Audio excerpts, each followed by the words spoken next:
I heard this line, these like little pithy lines, but it was said, I think there's something to it. Anxiety is rumination about the future, and depression is a focus on the past. Rumination about the past. Rumination about the past. So you're living, your consciousness is in the past or it's in the future. Mm-hmm. And I feel that way. I feel more to the future, like 90% future, anxiety prone. Yeah, totally. Me too. Yeah? Do you feel that way too? Yeah. Oh, yeah. Mm-hmm. Yeah. In fact, all throughout the day, whenever I'm feeling like just not good, when whatever loose is lossy, I don't even know if I'm using that word correctly. Yeah. I hear the software engineering types use that word. But like just like dis-ease, I almost always can clock it as, I'm a few times it'll be something that has happened kind of recently and I haven't had time to process it. I'm like, what am I uneasy about? And it'll be like, some unresolved thing that just happened. But yeah, a lot of times what I'm trying to say is that I will just shut off my thinking on command, where I'm like, just stop thinking. It actually, and I notice that most when I first wake up in the morning, because I can easily go right into all the stuff that I have to do for today and that I want to get done. And so I'll wake up, I wake up really early. I mind turns on, I'm coming out of my dream state, and I'll immediately get into all the things I want to do today. Like I'm looking at my calendar, like I got 50 messages from our team and Telegram, and I'll feel that anxiety, and then I'll start rushing through my morning routine, even though it's 4:30 in the morning. I'll need to be home till 7 from the gym. I have plenty of time, and I'm finding myself rushing, and I'm like, just turn off the thinking and be fully present with making my cup of coffee in the morning, and just slowing down. And it resolves so much just of that tension and dis-ease and anxiety. And I really attribute that skill to just stop thinking in its tracks to meditation. I mean, I don't know what to me, meditation, for anybody who skews anxious, you have got to develop meditation as in your toolkit. Yeah. Yeah. And meditation, it's almost, to me, has developed its own spin-off from the original intention of the word. It's something like meditation. People would say, I meditate when I run, or people will kind of diminish the potential upside without doing it on a regular basis, where they'll kind of say, I meditate when I listen to music or when I'm driving. I'm it's like a meditative state. Well, it's confused for flow state or other states of consciousness. But yeah.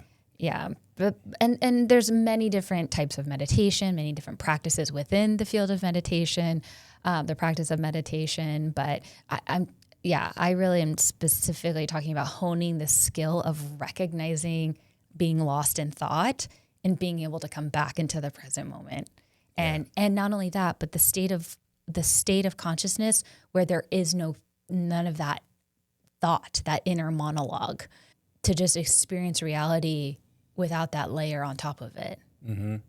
I find in my experience, there's this, it's like a shifting, it feels a little bit like the magic eye pictures, where if I'm in a state of meditation, after 10 minutes, I'll have this ability to shift into both of these frames. Mm-hmm. So I can say, okay, I'm going to look at the plant, and then I'm looking at the plant, and then the whole world kind of dissolves into this one picture that I'm indistinguishable from, on the outside and inside merged together. Pinch on the knee, a bird flying, it's all within the same There's no subjective sphere. and objective. Right. And then I can shift back out of it. So I can lose that frame, and then I'll start to think without realizing that I'm thinking, and then shifting back into it is you see the thought as just the bird or the pinch, and you're back within the oneness of the perspective. And I find that the shifting, the ability to go back and forth like that is a skill that one can develop. what to pay attention to and the frame of reference that you're in. It's a lot of John Vervaeke's studies on how do we determine what's salient. You know, how do we make that shift in consciousness? I was just talking about that in our weekly group coaching this week about, I mean, other language that we can use as being in the I, the little self, the egoic identity of survival mode, and how much suffering arises when we're just, our conscious experience is fused completely with that and is limited to that. And the liberation that it is to expand your mind outside of that. There's so much more of reality to experience in this more expanded state. And you can still be aware of all the fear-based programming that informs survival-based thinking and experience of reality. But then there's all this richness outside of that. And so, and we don't want to bypass the need for addressing, you know, whatever fear-based thought patterns arise. We don't want to completely ignore those, but I am constantly coaching our clients to make sure you make space for the practices that help induce the state of consciousness that is more expansive outside of that.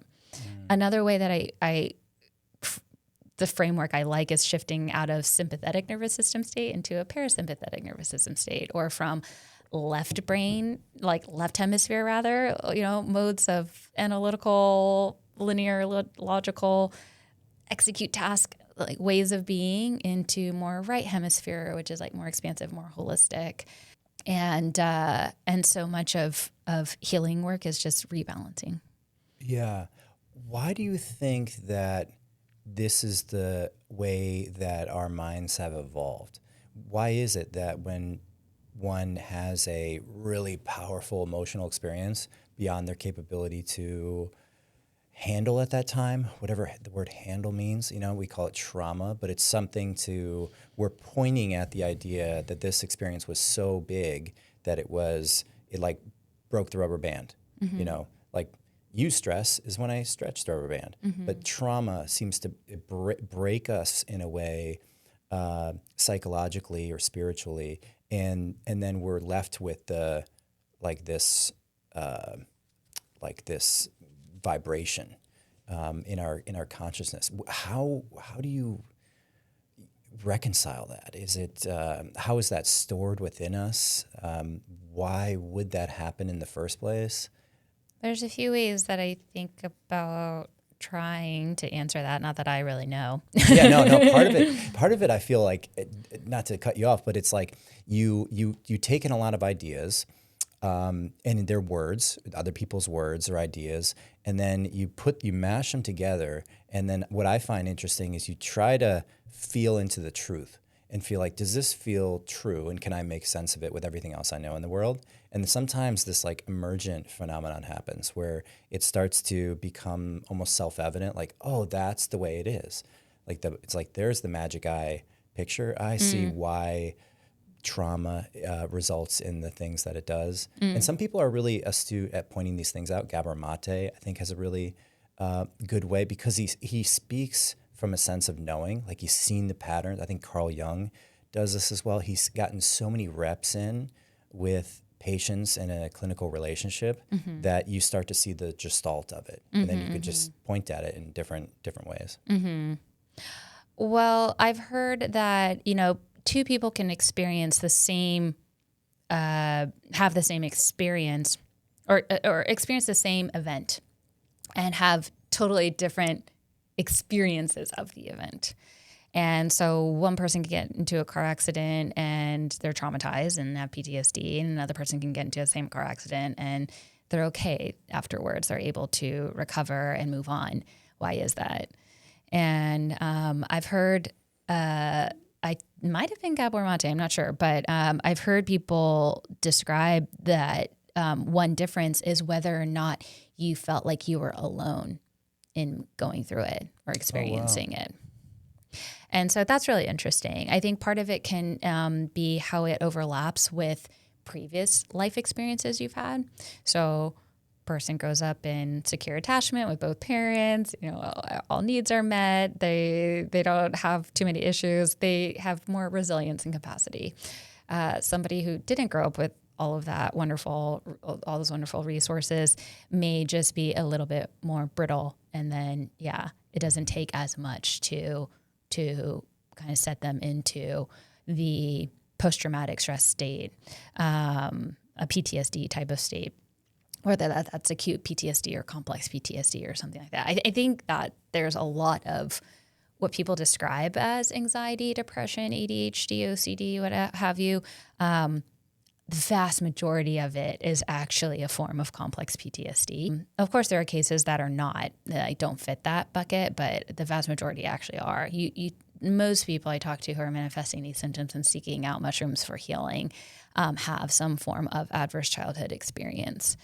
It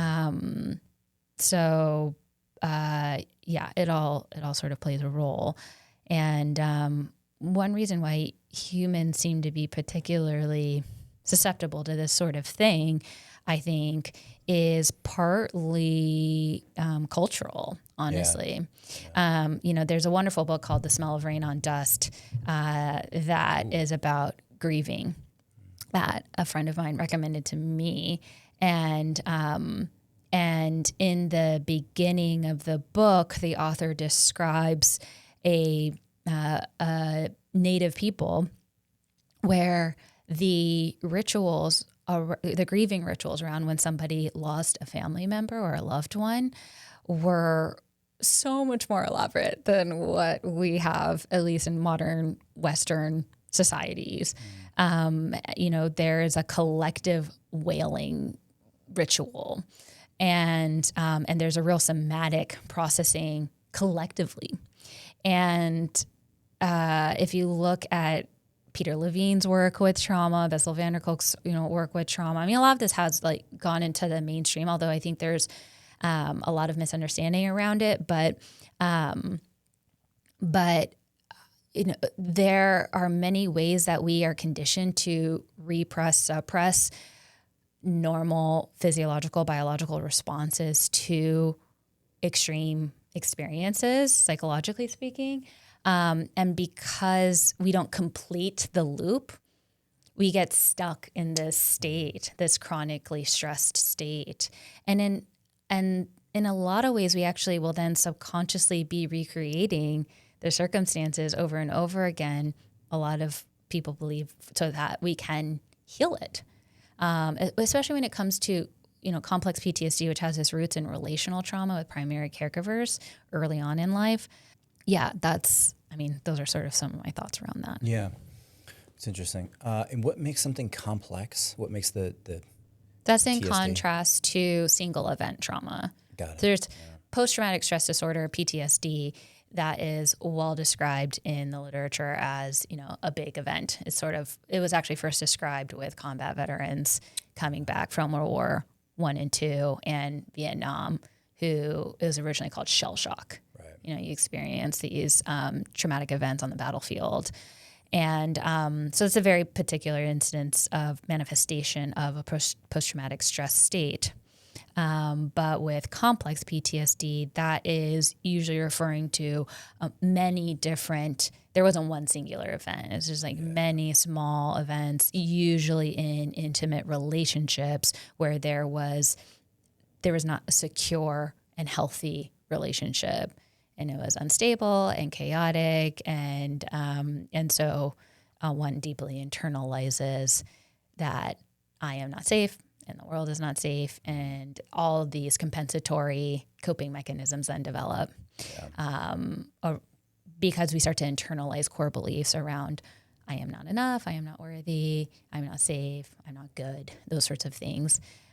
Because if I were, I would have received the love that I needed. And so then people will compensate in all different ways. It's adaptive and maladaptive. And then, in our society, you eventually sort of, after it usually manifests as the inability to sustain relationships over a long period of time.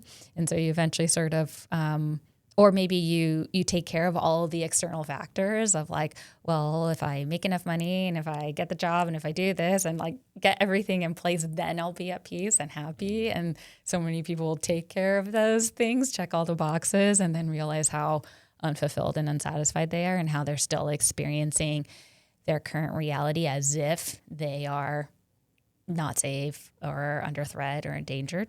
So you start to kind of look at yourself and be like, oh, wait, I'm the common denominator here. Maybe I need to update some conditioning or programming here. Yeah, maybe like an analogy is almost like a tapestry. Picture like a big mural or something, and behind the weaving, there's the patterns in the back, right? We don't look at those, but back there may be parts of the landscape that have holes in them. And it's only when we consciously go in our minds back to those moments. In other words, we're like looking at a part of the tapestry that we don't normally look at, and we like slip through this hole and we say the word, I got triggered or something, but it's you're reenacting the moments in that emotional state. So this is like an emotional landscape, and there may be a familiarity to the current situation. Like my parents got into a car crash, or they would fight in this particular way based on like before company comes over. It's a very common one. They're going to fight because there's, that pattern. So then it happens in our lives. You're like, why do I feel this build of this reserve of energy, this emotional triggering event? It's like, oh, it's because it's part of my emotional landscape. Mm-hmm. And the process of healing would be to like stitch those things together. Mm-hmm. And maybe psilocybin, what it does is it pulls us back. So we can't be in the detail of it. It pulls us back, and then we see the bigger picture of everything that's going on. Mm-hmm. And when you do that, it kind of like invites us to go into those holes. Mm-hmm. And the stitching together is a spiritual experience, and by spiritual I mean it's almost like we're abstracted back. It's like the allegory of Socrates' cave, like where these prisoners in the cave are watching the shadows on the wall, not knowing that they're causing the shadows. And so it's the dropping back. That meditation through a deep practice can bring you to that state, but psychedelics just seem to elevate you there, very quickly. Mm-hmm. And through the attention, or your attention is what it's like a pen. I almost feel these metaphors are just flowing today, but like the attention is the pen, and then love is what the ink is. So you can point it to these pieces of the drawing, or like, you're stitching things together, and it just, it reconnects it, which is what religion like literally means. Ligare from the word religion is like the connection, like ligament.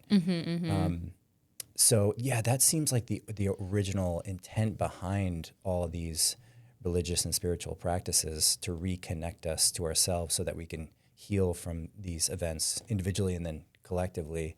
And then of course it gets warped into other ways.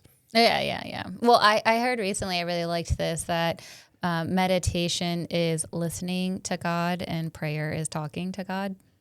Oh, I like that. I'm immediately more interested in the prayer piece of it. So that it's like a dialogue, right? Like you're listening to me right now, and then it goes back and forth. So I'm praying in that sense. Well, I'm sending the message out there. Well, I think that like most Western, or like, most Western Christian background, Judeo-Christian lineages, we're familiar with prayer. Yeah. Certainly also for Christians, right? Because I grew up as a Christian in church. And so you're taught how to pray, how to talk to God. It's like, what is prayer? It's just talking to God. A lot of times it's like asking God for what you want. Like Santa Claus. Exactly. But I used to pray to God as a child. I said the same prayer almost every night. I would pray, now I lay me down to sleep. I pray the Lord my soul to keep. I shall die before I wake. I pray the Lord my soul to take.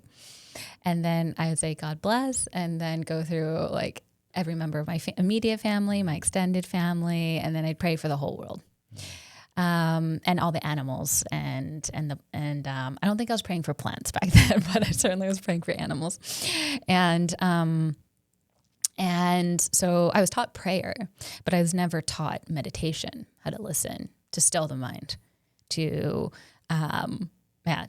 to deepen in that connection with all that is. And that certainly was missing in my life until I picked it up as a practice out of a survival need when I was in my late 20s. And just, I had started residency and I was so stressed out that I would come home from my night shift and it'd be time for me to sleep at 10 in the morning after being up all night, and I couldn't sleep and I was exhausted. And it was because I was ruminating about all of the stuff that had happened in the hospital overnight. And my body was also just, amped up. And I was like, I'm not going to be able to survive this. And so I downloaded I think it was the Headspace app. It was Headspace. I was like, was it Calm or Headspace? The Headspace app. And thankfully I had been introduced ever so briefly to meditation when I was in medical school through a mindfulness in medicine elective. I had a professor, actually, I distinctly remember it was a small group. There were maybe 7 of us med students in this back office in one of those academic buildings. And she had one of those Tibetan singing bowls on the table. And she had us do an exercise where she just had everyone be silent and just played the bowl and just asked us to sit there with the sound. And it was a totally novel experience for me. I was like, wow, that was incredible. And I was like, I need to get one of those bowls. Yeah. Where do I find one of those? Yeah. It'd be years before I got one of those, but I kind of just moved on, right, with my life. I'm busy with exams. It's foreboding, right? Now you have your sound bowls. Exactly. Oh yeah. And now I have a couple of those, and then I have a bunch of crystal bowls, but it was one of those, brass ones. And so I had been like, meditation now has gone pretty mainstream, although still I would say the vast majority of people don't practice it, and but are aware of it at least and its benefits. And that's when I first started, and it was so hard at first. Sitting. Do you remember that it being hard? Oh yeah.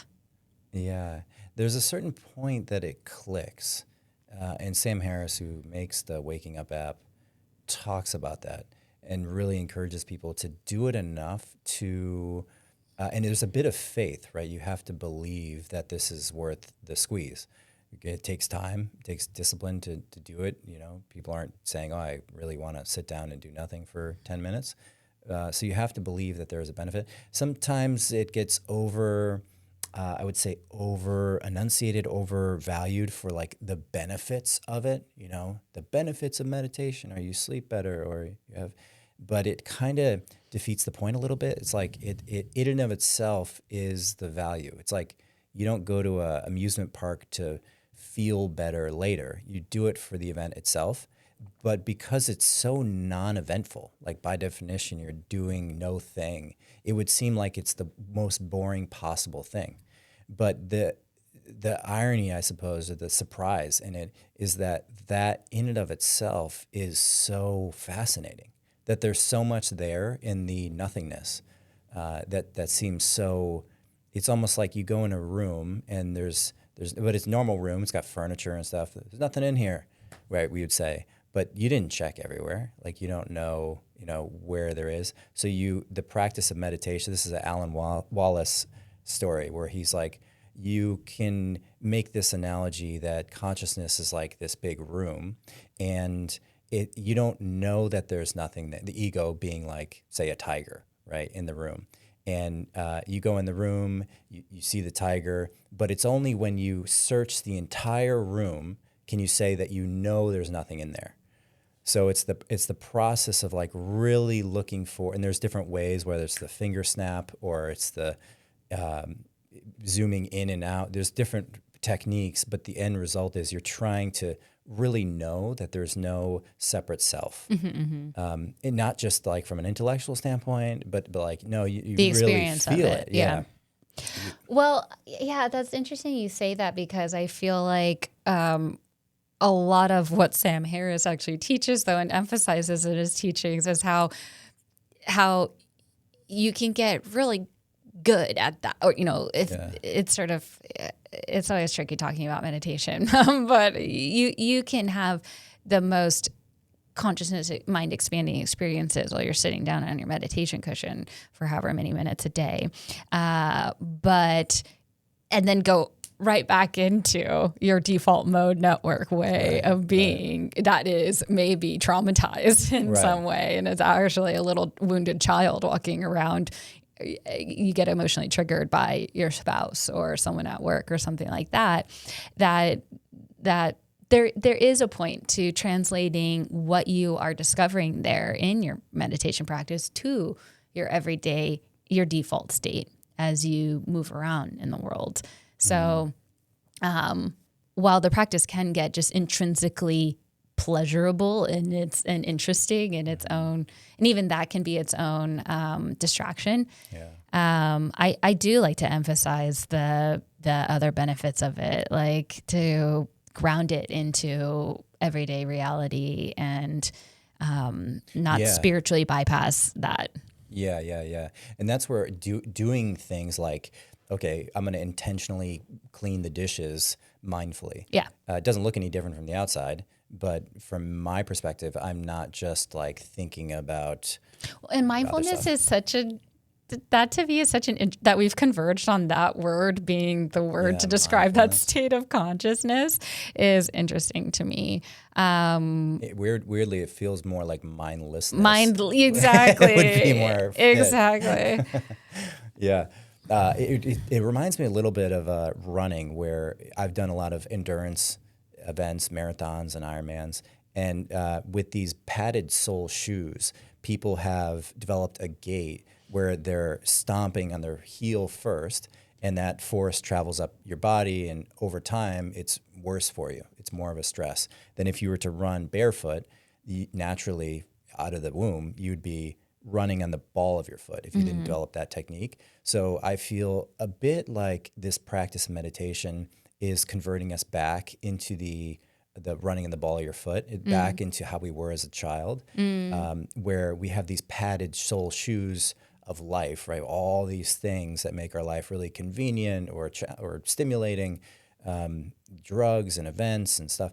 And this brings us back to that super simple, like take your shoes off and just run barefoot. And initially it's kind of uncomfortable, but it is amazing how when you stick with it, it really makes it feel more efficient. Like you live life really more efficiently. You're not expending as much energy unnecessarily, ruminating. We I think spend like 15% of our calories on thinking, like your brain, which is crazy. It's exhausting. And that's exactly how people all the time describe their state of mind to me, which is like, I'm just exhausted from thinking all the time. And you are, because you're burning energy. You're burning a lot of energy, and then you don't have as much to just do simple things. Well, that's what's so fascinating too about like the really esoteric and the real ones for meditation, that you can actually enter into a state of consciousness where you don't need to sleep.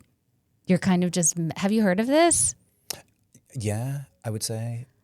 Go on. Where are you going with I mean, like, just really like the gurus who are meditating in a mountain somewhere, that you don't need to, or you need very little sleep. Maybe I'll put it that way, where you're able to, these people who are on retreat for months on end and who sleep maybe 4 hours a day. Yeah. Same with the breath. Same with food. It becomes a situation, as I understand it, that you're inhabiting your physical body, your vessel, less and less.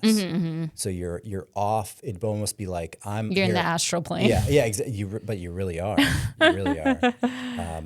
And the experiences of being in that astral plane can be scientifically observed, where you have people independently go about this and then report back, similar to you, like you're using a telescope. Like, what do you see? What do you see? What do you see? Like, we all have to independently report our results, and that scientific approach just really hasn't been done in the West. So people will say things like, you'll hear like physicists in particular say, "Oh, we don't know how consciousness works." Well, you just haven't looked through the instruments to make that conclusion. But there's a giant misconception there. Yeah, it's amazing because I listened to a lot of Alan Watts, and he was alive 53 years until 1972, and he talked about this convergence of this practice of Tibetan Buddhism and Zen mindfulness contemplation is like it's migrating over to the West, right? And he would go around and give these speeches, but in many ways, like it doesn't seem to have been successfully ported over. Like it's hard to find in mainstream culture where the fruits of that lifestyle and contemplative practices have like really manifested.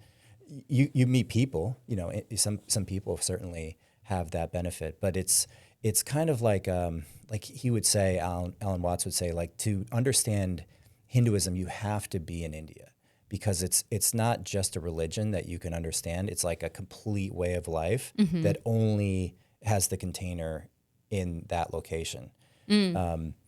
So maybe that's the reason why it's like slow to. Well, it's like a worldview that evolved out of the environment. Yeah, 100%. Yeah, everything from the food to the clothing to the smell to the music, it's all kind of like wraps together. Where maybe, I don't know, Judaism maybe a little bit like this, but Christianity seems more like you can be Christian anywhere. You just do the practices of read the Bible and go to church and pray and live by the 10 Commandments. And they're more like packaged for export. That's really what Buddhism is. It's Hinduism packaged for export. I mean, there's a lot of aspects of Hinduism, though, that I feel like have been exported to the West, like pretty solidly, like Tantra and even, various other lineages. Yeah. They're still pretty fringe, though. Yeah. I mean, I'm swimming in the water, so it's hard for me to really have any sense of this culturally. Yeah. I mean, we lived in LA, so like there's like tantric workshops on every block. in some ways too, it how people are familiar with this idea of like the power vacuum. Like you have a country where there's a leader in power, he gets taken out, and then you have a power vacuum. And then that's just the most predictable way to have violence, and somebody has to fill that power vacuum. No one really talks about the spiritual vacuum.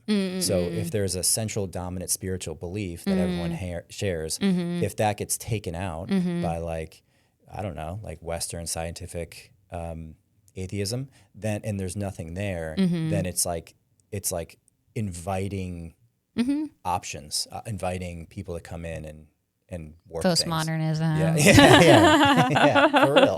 Yeah.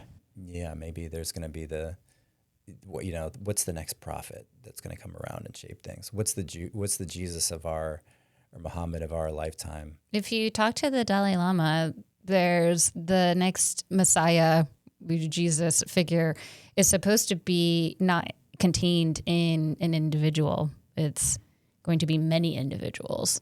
That next sort of coming of an awakened being, which I find really inspiring. Yeah. And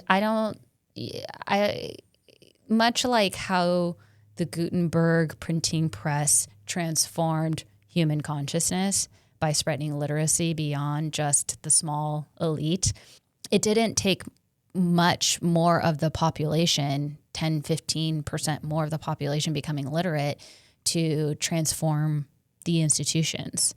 And so then you start to see, the power no longer being concentrated in religious institutions, in the church and in the monarchy. But then we have, the scientific enlightenment, and then, just all of the changes that we see culturally. And I believe the same thing is happening right now with the dissemination of psychedelics. Not everybody needs to do psychedelics, nor do I think everybody should do psychedelics. But I'm really excited to see what just 10, 15% more of the population doing psychedelics does for transforming our institutions and our collective systems. I don't know what it will do, but it'll have to shake some things up and change things from the way that they are. And I think a lot of people are really, really wanting to see something like that happen. Yeah. Yeah, it feels like psychedelics make you more open-minded to the world not being so predetermined or black and white as it appears. And that to me feels like it's like you're building a pile of kindling wood. After a psychedelic experience, it's not like you go and immediately change your life oftentimes, but you're now open-minded to your life being changed. You're more open-minded, neural plasticity, kind of open to new ideas. And so if you collectively spread that potential for change out, then it would seem like it's not like a linear thing, but like at a certain point it's a catalyst and then the reaction happens. And then it's very quick. So, which is generally how revolutions and those sorts of things happen. Well, and I to me, it seems very appropriate for this time. I mean, we're on the cusp of arguably the largest technological leap that we will have experienced as a species with AI. And there's a lot of existential anxiety. There is a lot. Yeah, I feel it for sure. And so much of it, so much of the work that's going to be ahead of us is around identity and the core beliefs that we have about ourselves and our place in the world. And so many of us, myself included, staked our self-worth on our identity through work. I mean, take anybody who's high achieving and for whatever reason, whatever your motivations are. But like classic example is a doctor. And what happens when AI comes in and is able to be a Dr. House level diagnostician for anyone and everybody. Yeah. And what does that mean for me, for someone who stakes their identity and self-worth on my ability to do something like that? Set you free. I mean, in many ways, it's like the bureaucracy breaker. Well, that's the psychedelic speaking. Yeah. It's like, but no, there are a lot of people who are deeply, deeply in fear of this change and dreading it, or I love. I don't know if you've seen the Terrence. I'm sure you have the Terrence McKenna video clip of change is coming and it's only getting faster. Strap in, and I think when you had Keith on this podcast, he was talking about the same thing, like this accelerationism. And so we are being called to, change or what? And, as long as we're still stuck in the fear-based scarcity mindset, then we're going to continue to play out the destruction that comes from that state of mind. And so I really do believe we're transitioning into post-scarcity. And so what does that look like? It's definitely not all gravy. No, there's going to be, I think there's going to be, we just have to accept there's going to be a period of very tumultuous change. Yeah. And there will be a lot of people who don't adapt. Yeah. Who get left behind somehow. I mean, just like any other technological revolution, when there's industrialization of agriculture, for example, or industrialization of any industry that developed in the last couple centuries. So not everyone is going to be able to, but for those who are here for the ride, there is going to be tremendous opportunity to liberate ourselves from the drudgery of just mind-numbing, repetitive tasks that no human really should be spending their livelihood doing, and brand new ways of creating and producing and experiencing that we can't even dream of, in the same way that being a podcast host was not a job even 25 years ago. Yeah. So there's going to be new things. So, and I think that it will completely redefine what it means to be human. And those activities that require human emotional connection, that's never going to go away. So, and creation and all of that. So, The temptation is bureaucracy. That the temptation is to stay a part of a system that is not productive, but exploitative. yeah, So if like I'm rent seeking and if I'm an administrator in some health system or I'm part of a governmental agency, and I know, or many other examples in education and other places, and I know I'm not being useful.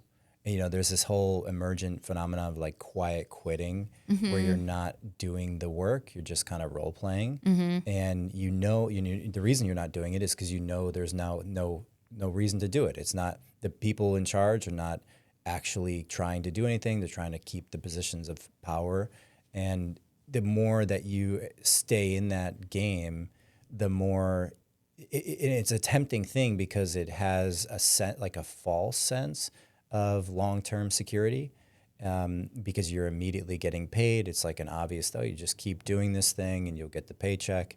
And it's big and scary to go out into the world and figure it out.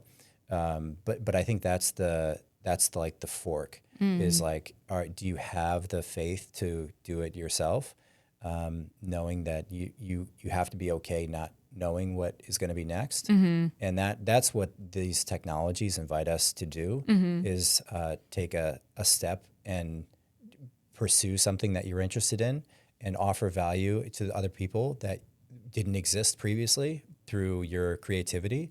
And that is disorienting if you're used to a very predictable protocol of work.